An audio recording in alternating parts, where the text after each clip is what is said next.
வணக்கம், என் பேரு doctor SP Nisha. நான் ஒரு ஹோமியோபதி மருத்துவர். கடந்த 2006ல இருந்து நான் ஹோமியோபதி பிராக்டிஸ் பண்றேன். இன்னைக்கு நம்ம என்ன பார்க்க போறோம்னா சக்கரை நோய் பத்தி தான் பார்க்க போறோம். டயபெட்டிஸ் மெலிட்டஸ் ஹோமியோபதியில எவ்வளவு நல்லா சரி பண்ண முடியும் அப்படின்ற அவேர்னஸ் வீடியோ தான் இது. எதனால வருது அப்படின்னு பார்த்தோம்னா, ஒண்ணு நமக்கு கணையம் பேன்கிரியாஸ்ல உங்களுக்கு இன்சுலின் சுரப்பி, அது ஒரு ஹார்மோன். அந்த சுரப்பி நமக்கு சுரக்கல அப்படின்னா நம்ம உடம்புல இருக்க நம்ம சாப்பிடுற சாப்பாடை ஜீரணம் பண்ண முடியாதனால பிளட்ல சுகர் நமக்கு கூடும். இன்னொரு என்ன ரீசன்னா, இந்த கணையத்துல இந்த இன்சுலின் செக்ரேஷன், அதாவது இன்சுலின் சுரப்பி எல்லாம் நல்லா தான் இருக்கும். ஆனா நம்மளோட உடம்புல இருக்க செல்ஸ், நம்ம உடம்புல இருக்க எல்லா இடத்துலயும் உள்ள செல்ஸ் இந்த சுகர் உள்ள எடுத்துக்காது. நம்மளுக்கு எனர்ஜி எல்லாமே இருக்கும், நம்ம சாப்பிடுற சாப்பாடு ஜீரணம் ஆகுது, பிளட்ல சுகர் இருக்கு. ஆனா இந்த சுகர் நம்ம செல்லுக்குள்ள போக மாட்டேங்குது. செல்லுக்குள்ள போனாதானே உங்களுக்கு எனர்ஜி கிடைக்கும், நம்ம உடம்புக்கு எனர்ஜி கிடைக்கும். சோ இது உள்ள போக மாட்டேங்குது. சோ இது இன்னொரு டைப். இது 2 டைப் தான் முக்கியமா. இத முதல் டைப் பாத்தீங்கன்னா நமக்கு ஜெனட்டிக்கலா இப்ப அப்பா அம்மாக்கு இருக்கு அப்படின்னா நமக்கு வர்றதுக்கு நிறைய சான்சஸ் இருக்கு. உங்களுக்கு இன்சுலின் சுரப்பியே நமக்கு சுரக்கல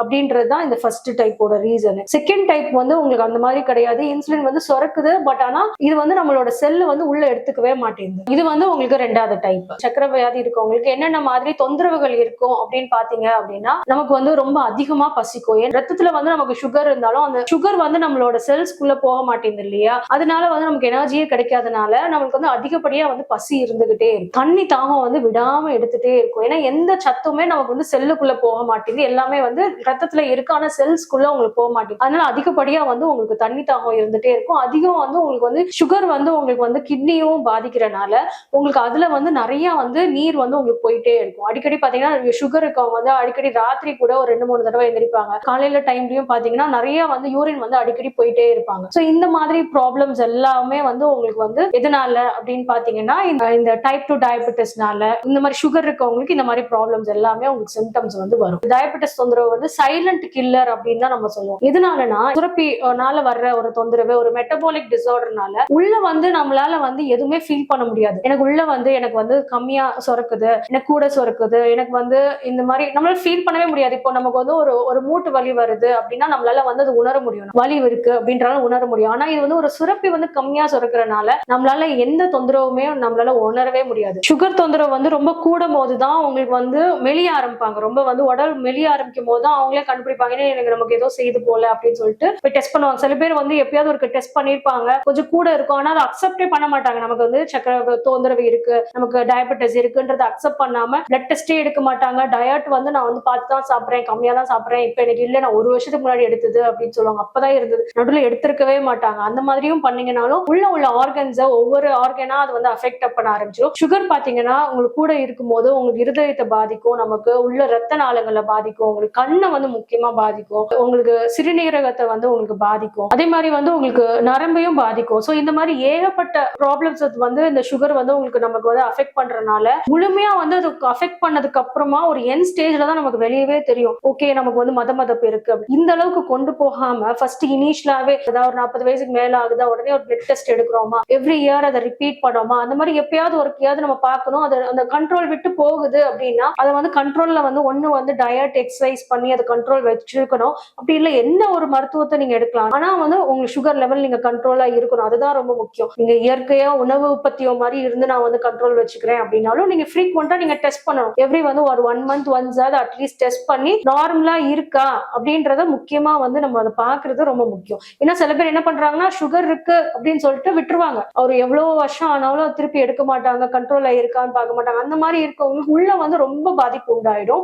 நான் சொன்ன மாதிரி சைலண்ட் கில்லர். ஈவன் பாத்தீங்கன்னா ஒரு 50 வயசு இருக்கிறவங்க அந்த மாதிரி எல்லாம் இருக்கவங்க ஹார்ட் அட்டாக் வந்தா கூட பெயினே தெரியாது உங்களுக்கு. ஏன்னா உள்ள அந்த அளவுக்கு, அதனாலதான் இதுக்கு சைலண்ட் கில்லர் அப்படின்னு சொல்லுவோம். ஹார்ட் அட்டாக் வரும்போது கூட பெயின் தெரியலன்னா இப்ப எவ்வளவு தூரம் இது டாமினேட் பண்ணுதுன்னு பாத்துக்கோங்க. நம்மளோட உடலை டாமினேட் பண்ணுது இந்த சக்கர வியாதி அப்படின்றத பாத்துக்கோங்க. சோ அதனால கொஞ்சம் நமக்கு ஸ்டார்டிங் ஸ்டேஜ்ல இருக்கு, நமக்கு டைப் 2ல இருக்கும், ஸ்டார்டிங் ஸ்டேஜ்ல இருக்கும் அப்படின்னாலே ஃபர்ஸ்டே நம்ம வந்து மெடிசன்ஸ் வந்து கரெக்டா வந்து சாப்பிட ஆரம்பிச்சோம் அப்படின்னா படிப்படியா அந்த மெட்டபாலிக் டிசார்டர்னால அந்த மெட்டபாலிசத்தை வந்து நம்ம கரெக்ட் பண்ணோம். பிளட்ல இருக்க சுகரை வந்து நம்ம செல்ஸ் உள்ள அப்சர்வ் பண்ணி நமக்கு எனர்ஜி கிடைச்சு நமக்கு நல்லா ஃபீல் பண்ணோம்னா நம்ம ஜாஸ்தியா நம்ம அளவுக்கு மீறி நம்ம சாப்பிட மாட்டோம். ஸோ இதை வந்து நம்ம கரெக்ட் பண்றதுக்கு ஹோமியோபதியில நிறைய வந்து உங்களுக்கு வந்து பாசிபிலிட்டிஸ் இருக்கு. எந்த மாதிரி டயபெட்டிஸ்ல இருக்காங்க, இன்சுலின் டிபெண்டா இல்லாட்டி நான் இன்சுலின் டிபெண்டா டைப்ஸ் என்னன்னு பார்த்துட்டு அவங்களோட ஏஜ் குரூப், வெயிட், எவ்வளவு வருஷமா அந்த தொந்தரவு இருக்கு, என்னென்ன தொந்தரவுகள் இருக்கு, இந்த மாதிரி எல்லாமே பார்த்துட்டு ஹோமியோ மெடிசன்ஸ் கொடுக்கறதுனால ஹோமியோ மெடிசன்ஸ் வந்து என்ன உங்களுக்கு வந்து ரொம்ப பெனிஃபிட்,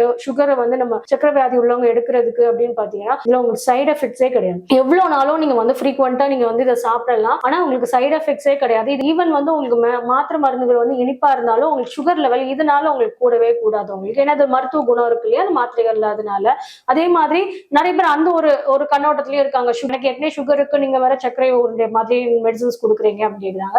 ஆனா இந்த மெடிசன்ஸ் வந்து பாத்தீங்கன்னா இந்த இதுல இருக்க மருந்து வந்து ஆக்ட் பண்றதுக்கு உள்ள எனர்ஜி மட்டும்தான் அந்த மருந்துல உங்களுக்கு இருக்கும், அந்த சர்க்கரையில இருக்கும். மற்றபடி வந்து இதனால உங்களுக்கு சைடு எஃபெக்ட்ஸ் வந்து உங்களுக்கு எதுவுமே வராது உங்களுக்கு. அதே மாதிரி இதுல கொடுக்குற மருந்துகள் வந்து உங்களுக்கு நல்லா வந்து உங்களுக்கு சுகரை கண்ட்ரோல் பண்ணும். உங்களுக்கு சில பேருக்கு வந்து யூரின் போகும்போது எரிச்சல் இருக்கும், அதிகப்படியான பசி, உங்களுக்கு நரம்பு வந்து உங்களுக்கு கால் ஃபுல்லா வந்து காந்தல் இருக்கும், மதமதப்பு இருக்கும், சில பேருக்கு ரொம்ப வந்து கண்ணு வந்து மங்கலா தெரியும் சில பேருக்கு. இது மாதிரி நிறைய ஒவ்வொருத்தவங்களுக்கும் ஒவ்வொரு மாதிரி தொந்தரவுகள் இருக்கும். இது எல்லா தொந்தரவுமே வந்து சக்கரை வியாதி இருக்கிறவங்களுக்கு படிப்படியா நம்ம கம்மி பண்ணி கொண்டு வந்துடலாம் நம்ம. அதே மாதிரி ரிவர்ஸ் பண்ண முடியும் நம்மளால. அதாவது முன்னாடி வந்து டயபெட்டிக்ல இருந்தவங்கள இப்ப திருப்பி வந்து நார்மல் லெவலுக்கு நம்ம திருப்பி கொண்டு வந்து அவங்களோட ஏற்கனவே வந்து மாத்திரை மருந்து வந்து அலோபதியில எடுத்துட்டு இருக்காங்க அப்படின்னா அதை வந்து படிப்படியா கம்மி பண்ணி கொண்டு வர்றதுக்கும் நம்மளுக்கு மெடிசன்ஸ் இருக்கு. இன்சுலின் போட்டுட்டு இருக்காங்க அப்படின்னா அதையுமே நம்ம வந்து மாத்திரை மாதிரியோ இல்லாட்டி அந்த மாத்திரையில இருந்து நம்ம வந்து நார்மலா ஹோமியோபதி மெடிசன்ஸ் மட்டுமே யூஸ் பண்ற மாதிரி ஹோமியோபதி மெடிசன்ஸையும் கம்மி பண்ணி நார்மல் பீப்புள் அளவுக்கு நம்ம கொண்டு வர்றதுக்கு இதுல நிறைய வாய்ப்புகள் உங்களுக்கு இருக்கு. ஸோ சுகரை பத்தி ஒரு ஓவரால் ஜென்ரல் வியூ தான் இந்த வீடியோல நம்ம சொல்லியிருக்கோம். ஸோ சுகர்லேயே வந்து உங்களுக்கு கம்மியா வந்து ஹைப்போகிளைசீமியான்னு சொல்லுவோம் இல்லையா, சில பேருக்கு திடீர்னு கம்மியாயிடும் சுகர். அதே மாதிரி type 1 diabetes, type 2 diabetes, gestational diabetes, juvenile, இந்த மாதிரி நிறைய டைப்ஸ் இருக்கு. இதெல்லாம் நான் ஒவ்வொரு வீடியோலயும் ஒவ்வொரு இதா சொல்றேன் நான். அதே மாதிரி ஹோமியோபதியில என்ன ஸ்கோப் இருக்கு இதை வந்து சரி பண்றதுக்கு முற்றிலுமான்றதை ஒவ்வொரு வீடியோலயும் நான் உங்களுக்கு சொல்றேன். ஸோ கண்டிப்பா வந்து பார்த்துட்டே இருங்க. நன்றி, வணக்கம்.